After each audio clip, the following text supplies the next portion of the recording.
Okay so हमारे पास question number 11 है।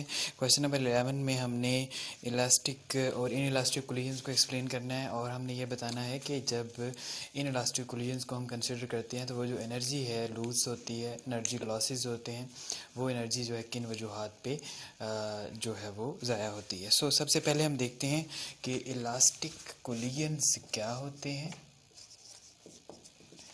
तो इलास्टिक कोलिजन्स ऐसे कोलिजन्स होते हैं जिनके अंदर काइनेटिक एनर्जी कंजर्व रहती है। काइनेटिक एनर्जी इज कंजर्व्ड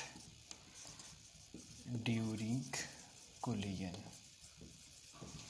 और दूसरी टाइप जो है और इसकी एग्जांपल क्या होती है, इसकी जो एग्जांपल है वो bouncing of hard ball from marble। Okay अगर मार्बल के ऊपर हार्ड बॉल को फेंकें तो ऑलमोस्ट उसी हाइट पे वापस आ जाता है, लेकिन ये नॉट एग्जैक्टली इलास्टिक है, इसको हम ऑलमोस्ट इलास्टिक जो है वो कह सकते हैं। उसके बाद इन इलास्टिक जो हैं ये क्या होते हैं, इन इलास्टिक कोलिजन्स जो हैं ये ऐसे कोलिजन्स हैं जिनके अंदर kinetic energy is not conserved during collisions. और इसकी जो एग्जांपल है वो हार्ड बॉल को अगर फेंका जाए रेत के ऊपर तो ऑब्वियसली बहुत थोड़ा ऊपर वापस बाउंस बैक करेगा। तो हार्ड बॉल बाउंसिंग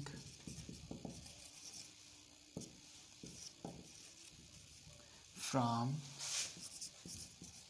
सैंड। उसके बाद हमने डिस्कस करनी है रीजंस के, जो reasons of for the loss of energy हैं वो क्या हैं।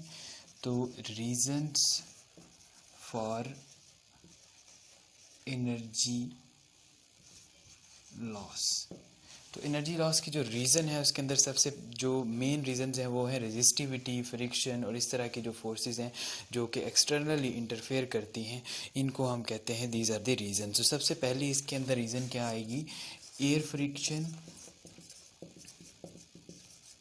ऑब्वियसली जब किसी भी चीज़ को हम नीचे फेंकते हैं तो एयर जो है वो उसको रेजिस्ट करती है।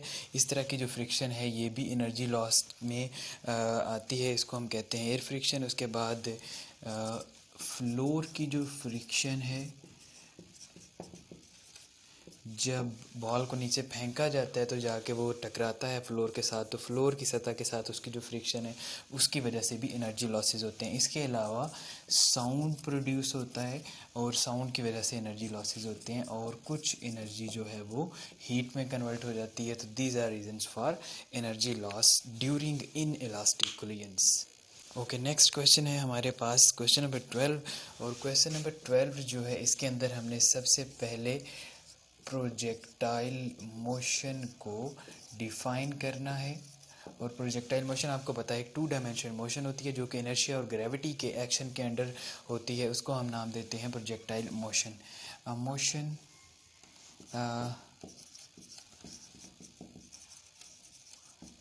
2 dimensional motion under the action of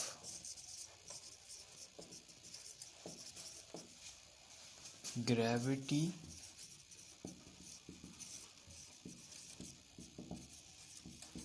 and inertia is called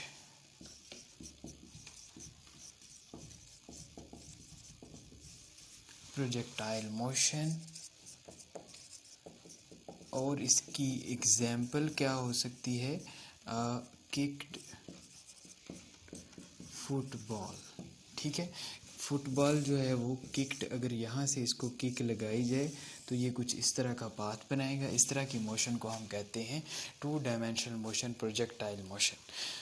उसके बाद क्वेश्चन के नेक्स्ट पार्ट के अंदर हमने फाइंड आउट करना है time of flight. Okay time of flight जो है इसी क्वेश्चन का हिस्सा है। क्वेश्चन नंबर 12 में टाइम ऑफ फ्लाइट बेसिकली क्या चीज़ है, time of flight. Time of flight basically जब ये प्रोजेक्टाइल अपनी इनिशियल पोजीशन से लेके फाइनल पोजीशन तक पहुंचता है, यहाँ से लेके यहाँ तक, इस दौरान में जितना टाइम लगता है उसको हम कहते हैं time of flight. Time of flight जो है वो हम किस बुनियाद पे कैलकुलेट करेंगे? इसके लिए हम vertical component of motion consider करेंगे। एक दफ़ा यहाँ से ये जो बॉल है या जो भी चीज़ है ऊपर जाती है, उसके बाद ये नीचे आती है, तो वर्टिकल डिस्टेंस जो है, डिस्प्लेसमेंट जो है, ये दोनों साइडों पे इक्वल एंड अपोजिट है। लिहाजा हम इसको कह सकते हैं कि वर्टिकली डिस्प्लेसमेंट जो है वो ज़ीरो है। हम बाय इक्वेशन ऑफ मोशन लिख सकते हैं s two a s is equal to v f square minus v i square. Okay, so यहाँ पे जो इक्वेशन ऑफ मोशन है वो यूज़ करेंगे हम। S is equal to v i t plus half into a into t square. Okay, और यहाँ पे सबसे पहली जो चीज़ है, s is the distance, s is the distance along y axis, और ये दोनों डिस्टेंस जो हैं वो बराबर हैं ज़ीरो के। और ये क्या चीज़ है? It is vertical distance. ठीक है जी। दूसरी चीज़ जो है यहाँ पे वी आई क्या चीज़ है? वी आई यहाँ पे वी आई साइन थीटा है, it is also vertical component. उसके बाद ए जो है एक्सेलरेशन यहाँ पे क्या है? इट इज़ माइनस जी, और ये है ग्रेविटी की वजह से जो एक्सेलरेशन प्रोड्यूस हो रहा है। तो इन वैल्यूज़ को हम यहाँ पे लगाते हैं, तो zero is equal to v i into sine theta t minus half g t square. इसमें से जी टी स्क्वेयर जो है इसको एक साइड पे लेके आते हैं, माइनस इधर आके प्लस हो जाएगा, और यहाँ पे साइन थीटा टी, एक टी दोनों तरफ कैंसिल आउट हो जाएगा, एक टी जो है वो बाकी बचेगा, और साइन थीटा डिवाइडेड बाय ये 2 मल्टीप्लाई हो जाएगा divided by g. This is time of flight for the projectile. Okay, next हमने फाइंड आउट करनी है रेंज। और रेंज क्या होती है? रेंज बेसिकली हॉरिजेंटल यहाँ से लेके यहाँ तक का जो डिस्टेंस है इसको हम कहते हैं range of the projectile.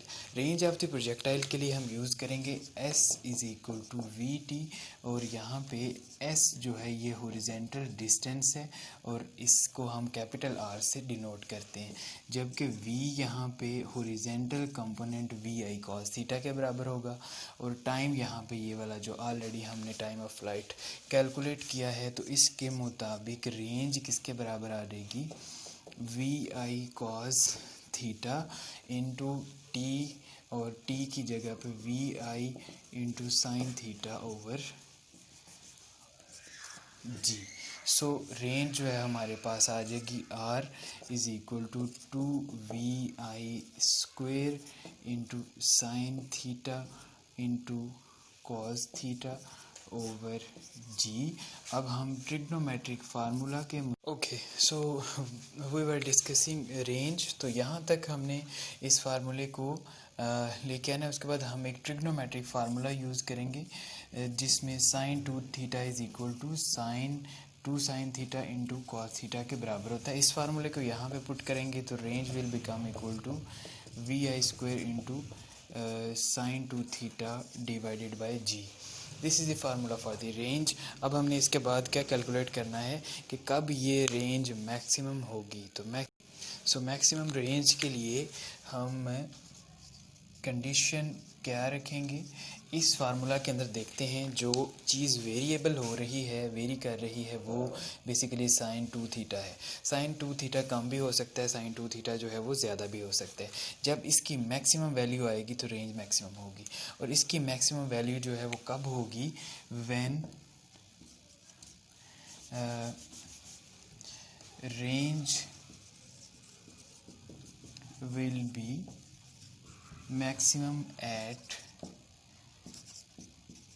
Sign, और साइन के साथ 2 थीटा इज़ इक्वल टू 1। तो इसकी मैक्सिमम वैल्यू साइन फंक्शन की होती है वो 1 के बराबर होती है। सो हम इसको 1 के बराबर पुट करेंगे और यहाँ से हम साइन इनवर्स अप्लाई करेंगे। तो sine inverse into sine of 2 theta is equal to sine inverse of 1। इस साइड पे साइन कैंसिल आउट हो जाएगा और दूसरी साइड पे जो साइन इनवर्स ऑफ 1 है इसकी वैल्यू 90 डिग्री आ जाएगी। Theta will be equal to 90/2 and it will be equal to 45 degree. तो 45 डिग्रीज़ के ऊपर रेंज जो है वो मैक्सिमम होगी। अब यहाँ पे हम पुट करेंगे इस फार्मूला के अंदर 45 डिग्री, तो आर मैक्स किसके बराबर आ जाएगा, VI² into sine 2 into 45 degrees. और साइन 2 45 डिग्री क्या आएगा, VI² into sine 90 degree. Sine 90 is equal to 1, तो ये आ जाएगा R max is equal to VI²/G। This is the range, maximum range of the projectile. और इसका जो फिज़िकल मीनिंग है वो क्या होगा, इसका जो फिज़िकल मीनिंग है वो ये होगा कि अगर आपने ये मैक्सिमम हॉरिजॉन्टल डिस्टेंस कवर करवाना है प्रोजेक्टाइल से, तो जब आपने इसको फेंकना है, प्रोजेक्ट करना है, तो theta is equal to 45 degree होना चाहिए। अगर थीटा 45 डिग्री के बराबर होगा तो ये जो रेंज है ये मैक्सिमम कवर करेगा प्रोजेक्टाइल।